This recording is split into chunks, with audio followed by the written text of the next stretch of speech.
Hello friends, आज मैं फिर आपको जीवन की एक सच्चाई बताने जा रही हूँ। बसंत का मौसम था। सभी बीज मिट्टी का सीना फाड़ के बाहर अंकुरित होकर बाहर आने की तैयारी कर रहे थे। उन्हीं बीजों में एक शंकालू बीज था जो हमेशा चिंतित बना रहता था। एक दिन उसने दूसरे बीज से पूछा कि तुम मिट्टी से बाहर क्यों निकलना चाहते हो। तो उस बीज ने कहा कि मैं बाहर जाके हवा है, पानी है, धूप है, बारिश है, इस सब को देखना चाहता हूँ। हम तो उस बीज ने सोचा, अरे बाहर तो बड़ा जोखिम है,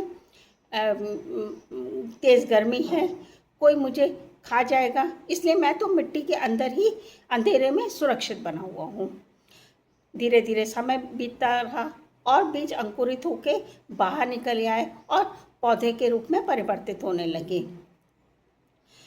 उस बीज ने वो बीज कभी कभी बाहर आने की भी सोचता, तो लेकिन बाहर के मॉल में देख के वो सोचता, अरे बाहर तो बहुत गर्मी है, कोई जानवर मुझे खा जाएगा। तो वो बाहर आने का साहस भी नहीं कर पाता और अपने आप को मिट्टी के अंधेरे में ही अपने आप को सुरक्षित सोचता था कि मैं यहाँ पर ही अच्छी तरह से सुरक्षित हूँ। एक दिन एक मुर्गी आई, उसने मिट्टी को कुरेदा और उस बीज को खा लिया। तो उस बीज ने तो अंतकाल में उस बीज ने सोचा कि जिस जगह को, जिस माहौल को मैं सुरक्षित महसूस कर रहा था, जहाँ अपने आप को सोच रहा था कि मुझे कोई नहीं ले पाएगा, कोई खा नहीं पाएगा, मैं यहाँ पर सुरक्षित हूँ, वही स्थान मेरा काल का स्थान भी बन गया। मिट्टी में बीज का भविष्य क्या था कि मिट्टी का सीना पाड़ करके पौधे के रूप में बदलना, ना कि मिट्टी में ही सड़े रहने का।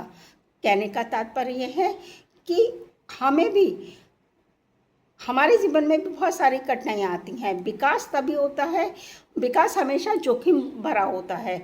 बहुत सारी कठिनाइयाँ हमारी भी ज़िंदगी में आती हैं, बहुत सारी मुश्किलों का सामना करना पड़ता है। उन सबको सामना करते हुए उनका सीना चीर के हमें अपना विकास करना है, अपनी राह मजबूत करनी है और सफल होना है। यही असली ज़िंदगी होती है और यही हमें अपने बच्चों को भी बताना चाहिए। बिना केवल पढ़ाई से ही नहीं आगे आप बढ़ सकते हैं, उसके लिए आपको कठिन तपस्या भी करना होगा और समय के साथ में करना भी होगा। पढ़ना भी ज़रूरी है, करना भी ज़रूरी है। यही असली जीवन का मूल मंत्र है। Thank you.